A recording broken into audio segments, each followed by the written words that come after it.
Hi, my name's Emma, and I'm your host on the Headpods series. I now work at Headway, Norfolk and Waveney, as the Lived Experience Communicator. Thank you, Stacey, for doing the Headway podcast. I started work in London after going to university, politics and political geography, and I got a job in insurance. So I went to work for the big insurance brokers at the top of St Stephen's in Norwich. Yeah. I was there for about 16 years. I've spent my whole life making my livelihood out of words. Yeah. So to come to the present day, life has changed completely. Tell me, how did you get a brain injury? On stairs. And I thought I was 2 steps up, and I was 3 steps up. So I slipped 12 inches, and on the way down, I hit the doorpost. I collapsed on the floor and I broke my hip. And I said, I've got a lot of water on my head. Why have I got all this water on my head? And he's, no, it's not water, it's not water. And we rang for the ambulance. And after 3 hours waiting for the ambulance, they said, we're going to fast track you.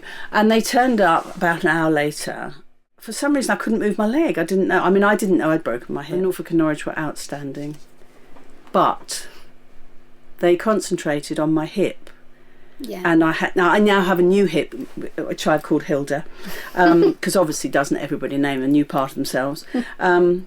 Nobody did anything about my head injury.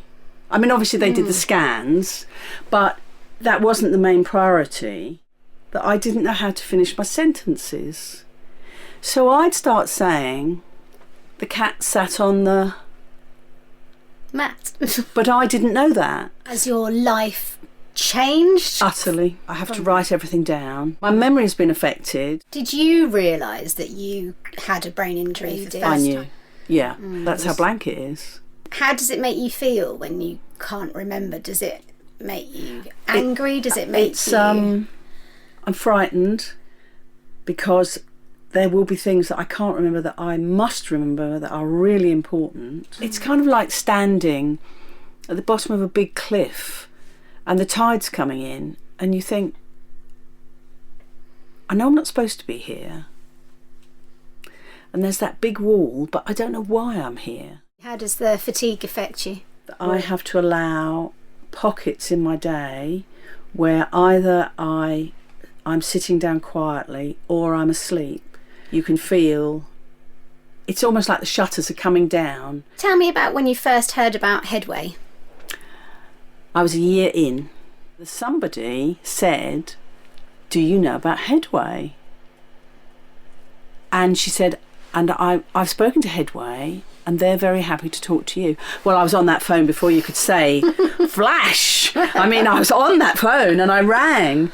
And it was, oh my goodness. So you hadn't heard about Headway until that point? Never. I came to see Angela, and do you know what? It was like coming home. It was like the boat that's been out on the sea in the storm, and you come into the harbour walls, and you come into calm water, and you're home, and people know what you're talking about. It's just wonderful. It's just balm. It's a group of people come together, coffee mornings, say at the Forum, but you are just with people who have experienced head injury of some sort. I think it's therapeutic. I think it's absolutely fascinating. Everybody's different and everybody copes with it differently and how they cope with it. And I think that's a really good learning experience. Headway have been fantastic. They have. They've been absolutely marvellous. Yeah.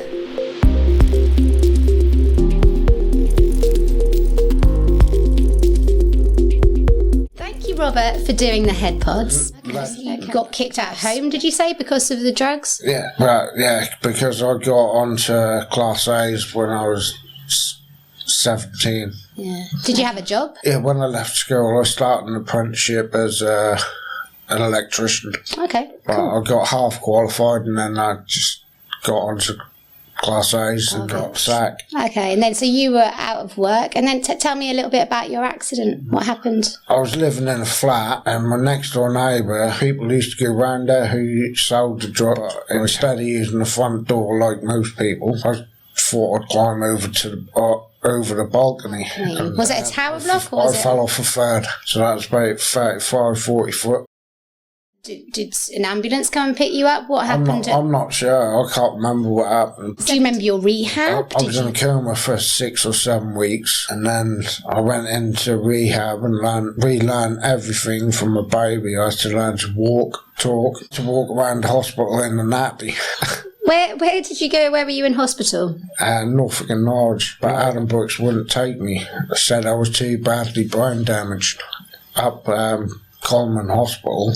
Okay. Can you remember your rehab at all? Some of it. Yeah, I can remember getting on with people. Yeah. And what was the hardest bit for you in that at that time? Accepting it. Really? Yes. So you then got in touch with Headway? I had a social worker and she said about it. Okay.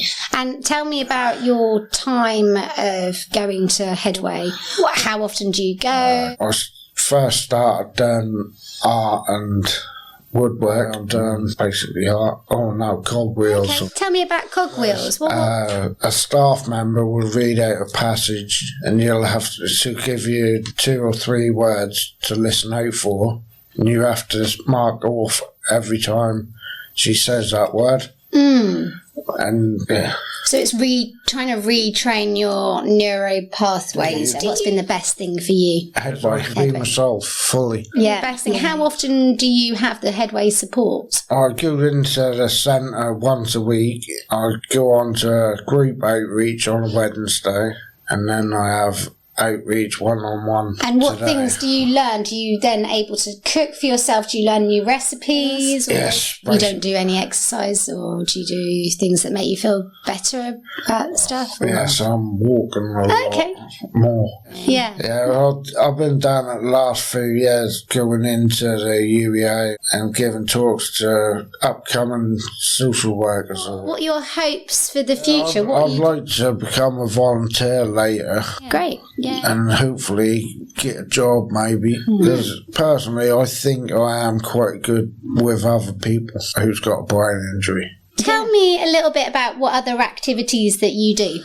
Oh, I'm in a choir, which I go to twice a week. Brilliant.